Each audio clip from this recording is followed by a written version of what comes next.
Salam damai dan sejahtera di dalam nama Tuhan Yesus Kristus. Kita akan melanjutkan pembacaan dan pembelajaran dari firman Tuhan, Kitab Keluaran pasal 19, ayat yang ke-7 sampai dengan 9. Demikianlah firman Tuhan. Lalu datanglah Musa dan memanggil para tua-tua bangsa itu dan membawa ke depan mereka segala firman yang diperintahkan Tuhan kepadanya. Seluruh bangsa itu menjawab bersama-sama, segala yang difirmankan Tuhan akan kami lakukan. Lalu Musa pun menyampaikan jawab bangsa itu kepada Tuhan. Berfirmanlah Tuhan kepada Musa, sesungguhnya aku akan datang kepadamu dalam awan yang tebal, dengan maksud supaya dapat didengar oleh bangsa itu apabila aku berbicara dengan engkau, dan juga supaya mereka senantiasa percaya kepadamu. Lalu Musa memberitahukan perkataan bangsa itu kepada Tuhan. Berbahagialah kita yang sudah membaca, mendengar, dan menyimpan firman Tuhan ini. Sebelum kita bersama mendiskusikannya, mempelajarinya dengan sungguh-sungguh, kita bermohon pertolongan dari Tuhan Allah kita. Mari kita berdoa. Bapa, terima kasih kami sudah membaca firman-Mu, kami mau mengerti kehendak-Mu, kiranya Engkau menolong kami untuk menjadi pelaku firman. Kiranya Tuhan menguasai hati dan pikiran kami. Dalam nama-Mu Tuhan Yesus kami berdoa bersyukur. Amin. Pada video sebelumnya, pada pembelajaran dari kitab Keluaran pasal 19 ayat 1 sampai 6, ada hal yang penting yang perlu diteruskan untuk ditekankan di dalam perenungan kita dari ayat 7 sampai dengan 9 ini, yaitu tentang nama bangsa Israel yang dijadikan Tuhan menjadi kerajaan imam, yang mana orang Israel itu menjadi bangsa yang dikuduskan, artinya bangsa yang dikhususkan bagi Tuhan.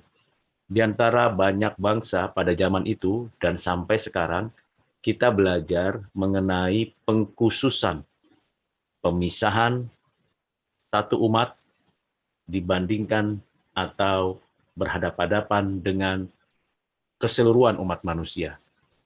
Israel pada masa itu dikhususkan sebagai bangsa yang memiliki prinsip teokrasi sebagai kerajaan imam, di mana Tuhan yang memerintah, Tuhan yang berdaulat atas Israel, dan mereka benar-benar menyadari posisi mereka sebagai orang-orang Israel yang mempercayakan dirinya kepada Tuhan yang adalah Raja bagi mereka. Di ayat 7 sampai 9 diberikan kepada kita pengajaran bagaimana Musa tidak menunda apa yang diperintahkan Tuhan untuk menyampaikan firman Tuhan. Bersegera ia mengumpulkan tua-tua dari bangsa Israel, kemudian memperdengarkan firman Tuhan yang sudah diterimanya dan dibahasakannya pada diri Israel. Bagaimana Tuhan memimpin Musa menyampaikan pengajaran secara umum dan di tengah-tengah bangsa Israel yang tidak semua masih dapat dimengerti tentang kebenaran firman. Namun demikian, Musa menyampaikan firman Tuhan seperti yang diperintahkan Tuhan kepadanya. Dan di dalam ayat yang ke-8 dituliskan, segala yang difirmankan Tuhan akan kami lakukan. Ini adalah respon orang Israel. Memang sepatutnya kita sebagai orang percaya mendengar firman Tuhan bersegera merespon dengan baik. Tetapi seringkali respon yang terburu-buru hanya bersifat emosional. Karena setiap respon seharusnya menyadari adanya tanggung jawab, bukan sekedar pencapaian tutur kata kita untuk kita lantunkan di hadapan Tuhan. Namun kita sadari betul ketika kita menyampaikan ketersediaan menjadi pelaku firman, ketahuilah tantangan, ancaman, gangguan dari si jahat, dunia, dan kedagingan akan muncul.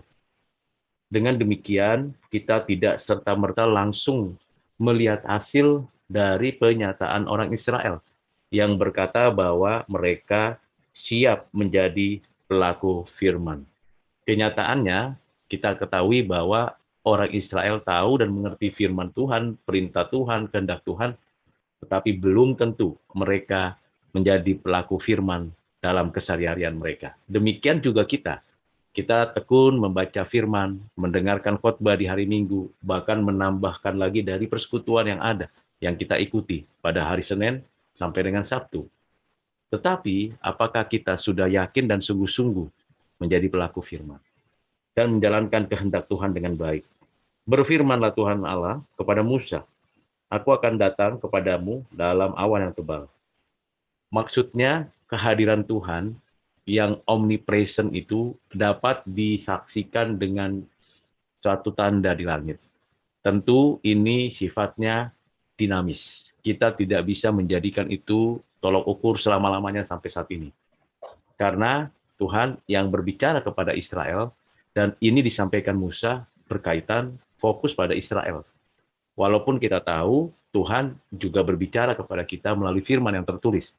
Dan bahkan ada orang-orang tertentu di sekitar kita atau yang belum kenal kita untuk menyampaikan firman, menyatakan kehendak Tuhan. Musa bersegera menyampaikan firman dan bagaimana ia menunjukkan tanggung jawabnya sebagai mewakili orang Israel untuk menyampaikan perlindungan, pertolongan yang diharapkan dari Tuhan.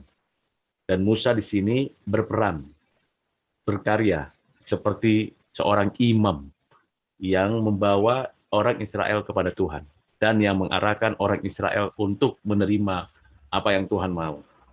Dan Musa memberitahukan perkataan-perkataan Tuhan bukan hanya untuk orang-orang yang dianggap dituakan atau punya posisi yang baik, tetapi juga kepada bangsa itu.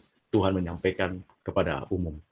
Jadi di sini perkataan Tuhan yang disampaikan itu tidak hanya untuk kalangan sendiri, tetapi untuk semua orang, semua bangsa. Nah, kalau orang Israel ini memberikan respon yang baik, yang konstruktif untuk menaati firman, itu semata-mata karena anugerah Tuhan, bukan karena kuat kuasa atau kemampuan fasih lidah dari orang Israel. Bapak, Ibu, dan Saudara yang kasih dalam Kristus, dengan firman Tuhan yang sudah kita renungkan ini, diharapkan kita terus-menerus menggali potensi kita sebagai warga kerajaan Allah, yang mana kita juga sebagai anggota kerajaan Allah yang berperan sebagai imam, mewakili umat datang kepada Tuhan, memohon belas kasihan, dan diberkatinya kita. Mari kita berdoa agar kita sungguh-sungguh menjadi pelaku firman mulai sekarang dan sampai selamanya. Bapa di surga, terima kasih untuk firman yang kami boleh baca, dengarkan, dan kami bersyukur untuk penyertaan-Mu dapat mengupas bagian ayat-ayat yang kami baca tadi. Kiranya Roh Kudus menolong kami untuk dapat mengerti firman-Mu dan memberikan kami kemampuan untuk menjadi pelaku firman. Terima kasih Bapa, dalam Kristus Tuhan kami berdoa dan mengucap syukur. Amin.